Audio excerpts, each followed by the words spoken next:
Salut tout le monde, c'est Isaac Racing. Aujourd'hui on se retrouve pour la preview de Hell in a Cell 2016 qui se déroulera à Boston, comme si ça intéressait quelqu'un.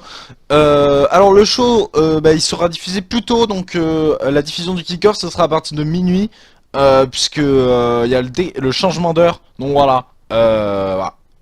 Apprenez les changements d'heure à la WWE, c'est toujours utile. On va tout de suite commencer par la preview du Kick-Off qui sera donc Cruiserweight. Voilà, ils vont s'emmerder à mettre les cordes violettes avant même le show. Donc d'un côté les faces avec Lince, Sin Cara, Cédric Alexander. Ça va Cédric, pas trop deck d'avoir signé pour ça.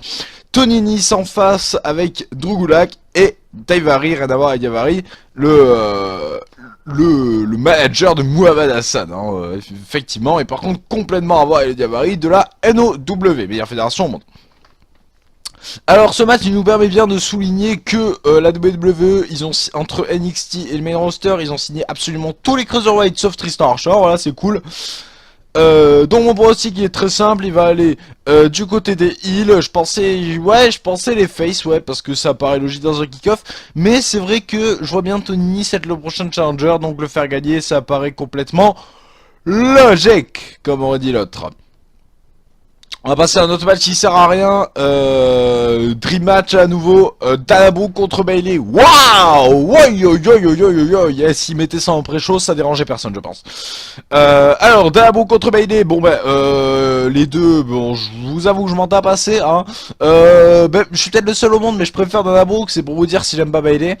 Donc, je vais pronostiquer quand même Bayley, parce que honnêtement, il n'y a pas de raison de faire gagner une ou l'autre. Une plus que l'autre. Peut-être s'ils veulent faire de Bayley la prochaine challenger, ce qui est possible, et ce qui serait peut-être même normal, puisque il y a personne d'autre, voilà, tout simplement. Moi, je le dis, je redis, la division féminine de Raw, c'est plat, on s'ennuie, il y a rien. Donc voilà, c'est le vide intersidéral, et on y reviendra plus tard. En attendant, on va passer au prochain match suivant, le match par équipe. Comme quoi les enfants n'ont pas besoin de faire des reviews de 4 heures pour en faire des bonnes. D'ailleurs, c'est une preview. Match pas du tout pour par équipe, match par équipe entre le club Gallows Anderson, on va appeler ça comme ça plutôt, hein. Le Gallows Anderson face à Enzo Amore et Big Cass. Alors match absolument sans enjeu, voilà. Alors le Big Cass, non, le club, ils ont parfaitement dominé, si on peut appeler ça une rivalité, la rivalité.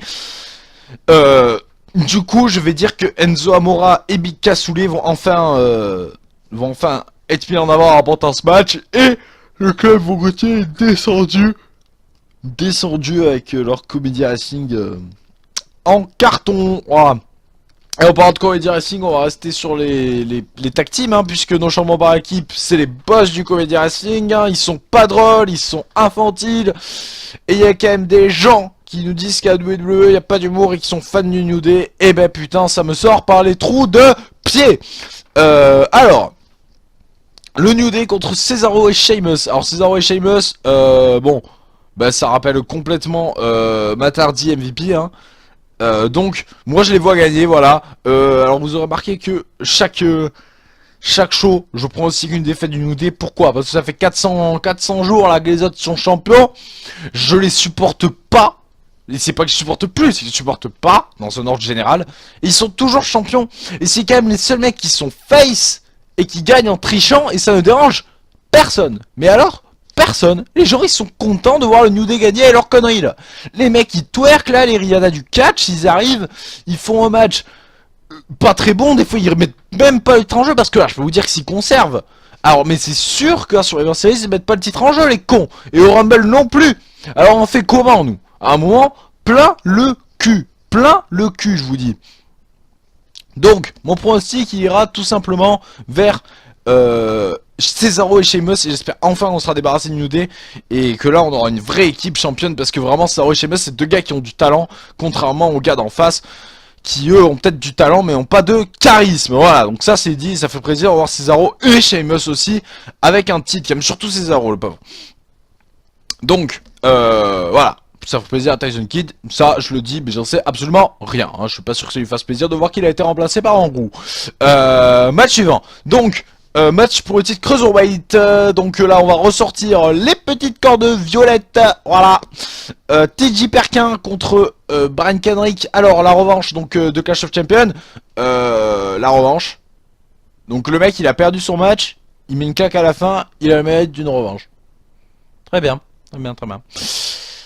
Ok, bon, allez, Brian Kendrick, TJ Perkins, comme je vous l'énonçais tout à l'heure, pour moi, Tony c'est le prochain challenger, ce qui veut dire que logiquement, TJ Perkins est le prochain champion. Donc, TJ Perkins pourra conserver son titre et Brian Kendrick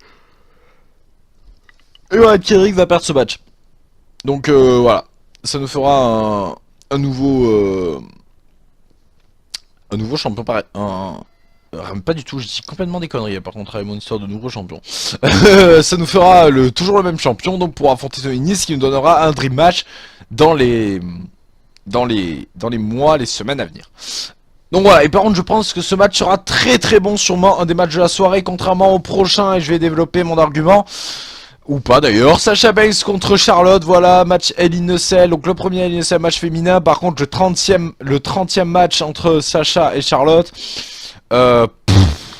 Bon déjà j'en ai marre de la rivalité et je vous l'annonce, j'espère que je vais me tromper, prions que je vais me tromper, mais je sens que ce match va être ultra restreint, genre Sasha va projeter Charlotte une fois dans les cordes, Charlotte va mettre un coup de chaise à Sasha, ce sera l'intégralité de la record de ce match, vraiment. S'il y a ce match en main event, c'est très simple, j'irai me coucher parce que vraiment j'ai pas envie de voir ça. Je sens vraiment que je vais être ultimement déçu. Elles vont être hyper restreintes. Déjà, alors on va dire que c'est du sexisme, déjà j'en ai rien à foutre, une. Et deux, déjà les matchs masculins Hell in a Cell, c'est hyper restreint. Les matchs féminins, c'est hyper restreint. Alors un match féminin Hell in a Cell, il doit rien y avoir de plus restreint. Donc, moi, ce match, rien à cirer, mais rien du tout. Il aurait pas mis, c'était pareil. Je pense, je le dis, le match, je pense qu'il ne sera même pas mieux que le dernier qu'on a eu à Raw. Et j'espère qu'il sera quand même mieux que celui qu'on a eu à SummerSlam, sinon c'est insultant. Au moins, Bayley n'est pas mêlé à cette connerie, c'est déjà ça. On va passer au prochain match à une celle qui, ça vous étonnera, lui, m'intéresse un peu plus. Roman Reigns contre Rusev, donc pour le titre des États-Unis. Alors oui, Roman Reigns je déteste, mais là c'est la seule période de l'année que j'aime bien, parce que dans un Hell in a Cell, pour moi il me faut du brutal. Et Roman Reigns, je sais qu'il peut sortir des tables, il peut tout casser, même la cage s'il faut. Et ce qui serait nickel, ça serait que le match féminin soit en opener, celui-là en milieu de show, que la cage se pète et qu'après la cage soit pétée pour le main event entre Owens et Rollins et qu'ils puissent faire ce qu'ils veulent parce que Owens et Rollins ils vont avoir du mal à bien exploiter la structure par contre. Du coup, Roman Reigns Rusev c'est un match que j'attends beaucoup. Par contre, mon point aussi qui paraît logique à la conservation de Reigns et d'ailleurs RIP la carrière de Rusev après ça. Du coup, je pense que on va avoir un très très bon match, peut-être l'un des matchs de la soirée. Je pense que le match de la soirée ce sera vraiment le Owens Rollins, en tout cas j'espère, parce que vu la déception de Clash of Champions, le Owens Rollins, le Rusev Roman Reigns et le merde. Putain. Et le Perkins Brian Kendrick. Putain, faut monter les hauts de la bouche maintenant. D'ailleurs, on peut souligner ce qu'ils en font de la division Cruiserweight, ils se sont déjà perdus, voilà. En même temps, je ne pas superstar, hein, donc peut-être que je ne suis pas au courant de tout. Donc on va passer au main event pour le titre WWE, enfin pour le titre Universal, pardon. Wow, qu'est-ce qui me prend Seth Rollins opposé à Kevin Owens. Alors comme je l'ai dit pour Clash of Champions, ça c'est une drib affiche, une très très grosse affiche. Bon par contre quand on voit ce que ça donnait à Clash of Champions, il n'y a pas de quoi l'attendre ce match, hein. Mais là vraiment je l'attends, je pense que celui-là ça va être le dernier. Donc pour moi j'annonce un très gros match, une conservation de titre de Kevin Owens, ça paraît logique. Vraiment je pense que ce match est logique, j'attends une intervention de Triple H du côté, donc pour aider Owens, et une intervention de Jericho, par contre, pour aider Rollins, pour faire une rivalité Jericho-Owens d'un côté, et Rollins, Triple H de l'autre. Alors, me sortez pas l'argument, c'est pas François Roise, me sortez pas l'argument de Jericho, il va partir après, non, ça, j'en sais rien, je m'en fous, il me l'a pas dit, donc voilà, point.